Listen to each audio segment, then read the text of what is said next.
এটা তো আর মমতাজের কনসার্ট না যে দেহ একটা দলিয়ে দিলাম যে কায়দায় হোক, আর আমার দোলানোর মতো কিছু নেই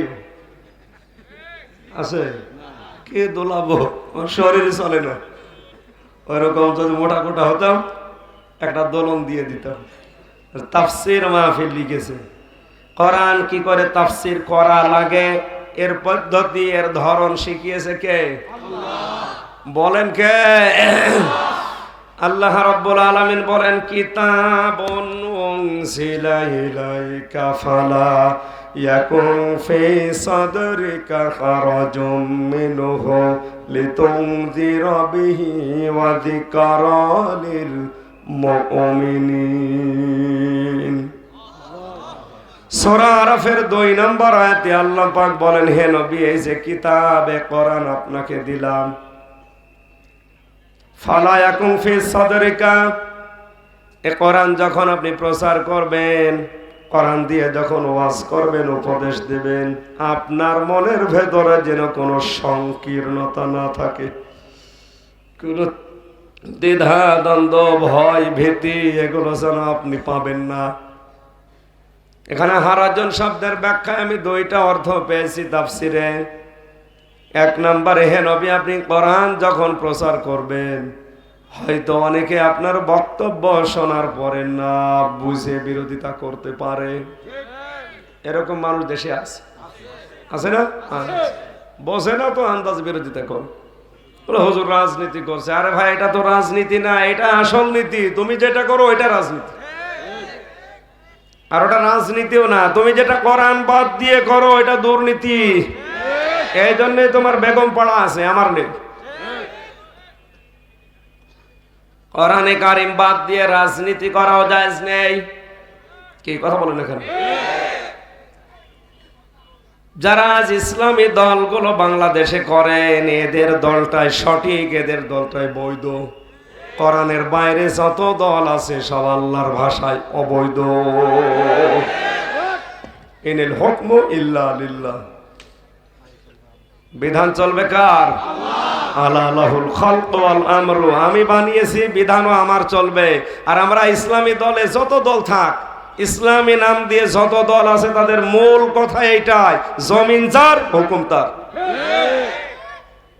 সুতরাং কোরআন বাদ দিয়ে যাদের দল রাজনীতি আছে, এটা আসলে ওরা রাজনীতি করছে পেটের জন্য, এটা করছে দুর্নীতির পাহাড় তৈরি করার জন্য। কারণ এটা ওদের বিনা পুঁজির একটা ব্যবসা।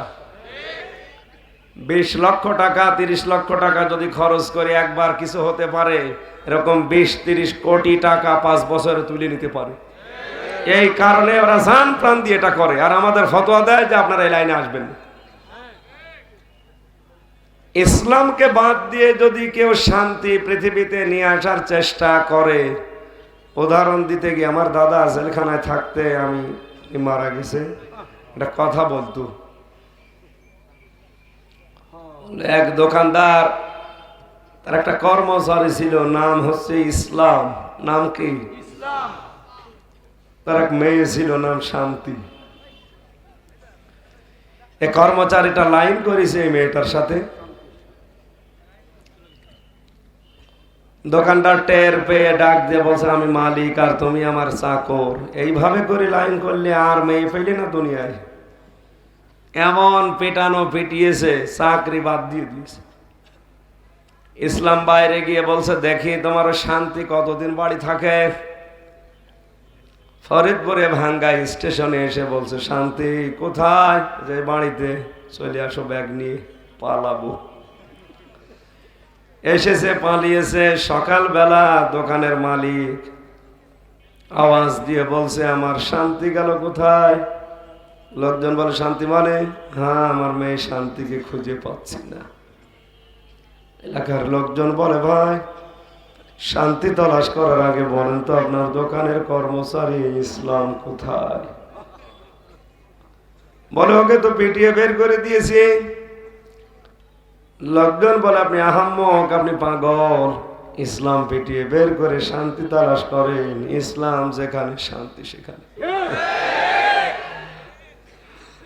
আপনি পিটিয়ে বের করে দেবেন, শিক্ষা ব্যবস্থা ইসলাম রাখবেন না, শান্তি আসবে? আর কিছুদিন যাক দেখে ডিম ভাজা শিখানো, ব্যাঙের নাচ শিখানো। এই জন্য তাফসীর মাহফিল থেকে আহ্বান জানাচ্ছি, যারা এসেছেন, যারা আসবেন, ওরা যত ষড়যন্ত্র করুক না কেন, আমাদের কাজ হবে আমাদের ছেলে মেয়েদেরকে ছোটবেলা থেকে এমন ভাবে তৈরি করা, ওদের 7-এর আগ পর্যন্ত এগুলো নেই, ওই পর্যন্ত যেতে যেতে যেন এক একজন হযরতে ওমর, হযরতে আলী হয়। এটাই আমাদের জিহাদ। কথা বোঝাতে পারলাম? সুতরাং এখানে একটা মাদ্রাসা আছে মনে হয়। এই সমস্ত জায়গাগুলো আবাদ করবেন। আপনার টাকা দিয়ে কি হবে যদি দিনের কাজে না লাগে? টাকা তো আপনার আয়াত, মাত্র একটা আয়াতের অর্ধেক পড়েছি। আমার এই মেধার ভেতরে আয়াত সম্পর্কে যত তথ্য আছে, আপনি তো 45 মিনিট সময় পাচ্ছি, 45 মিনিট না 45 ঘন্টা বললেও শেষ হবে না ইনশাআল্লাহ। জবান খুলে কোরআনের আয়াত আগে পড়েন। আউযু বিল্লাহি মিনাশ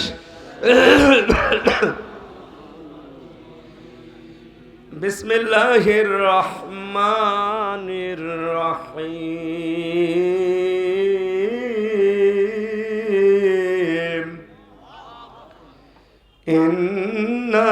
ইন্নাল্লাহা আশতারা মিনাল মুমিনিনা আনফুসাহুম ওয়া আমওয়ালাহুম বিআন্না লাহুমুল জান্নাহ